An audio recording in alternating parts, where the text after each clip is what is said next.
Bersama dengan Budi sekarang ini di partibudi.com yang ketujuh adalah penyanyi yang sudah pun menempa nama di China. Tak lain dan tak bukan Sheila Hamzah. So, perkembangan terkini Sheila Hamzah di sana mungkin ramai yang nak tahu. Okay, baru lepas proses rakaman album and then saya balik untuk membuat persiapan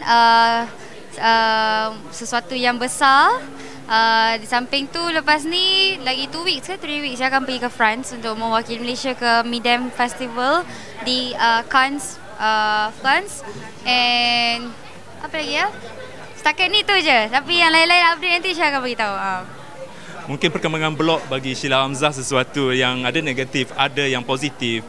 Dan kita nak tanyalah tentang pendapat Sheila Hamzah secara orang kata jujur untuk Budi.com. Pendapat Sheila Hamzah.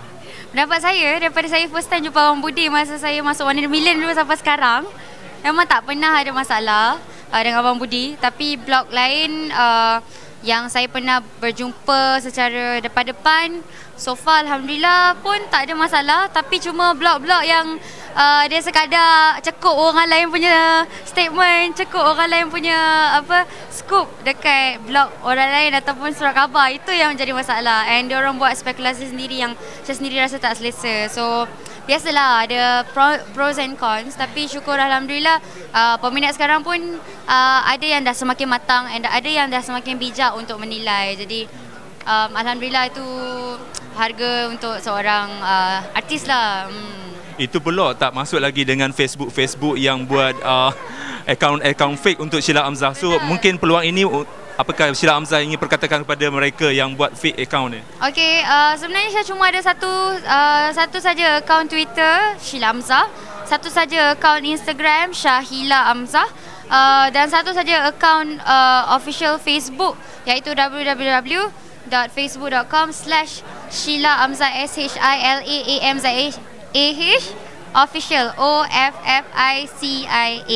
So yang lain tu semua fake, and saya tahu ada satu akaun ni memang banyak orang like, and dia banyak mengeluarkan statement yang tak bagus daripada blog and keluarkan gosip and benda yang tak betul pasal diri Sheila. So saya minta maaf sangat atas itu, dan saya minta anda semua jangan tertipulah dengan fake account ni, and dia memang sangat melampau. Jadi saya akan cari dia sampai dapat. Okey, jom kita report polis. Hentikanlah ya. So akhir sekali ucapan Sheila Hamzah sempena parti ulang tahun Budi.com yang ketujuh ni. Okey, kepada Abang Budi dan Budi.com sendiri, saya ucapkan banyak-banyak terima kasih kerana sentiasa menyokong kejayaan seni Sheila, dan saya ucapkan semoga Budi.com akan terus berkembang dan menjadi portal blog yang the most popular one, because Budi.com is like really clean. Thank you so much Sheila Hamzah kerana sudi hadir di partibudi.com. Jom jangan lupa untuk saksikan lagi video-video di YouTube channel Budi.com. Thank you so much guys.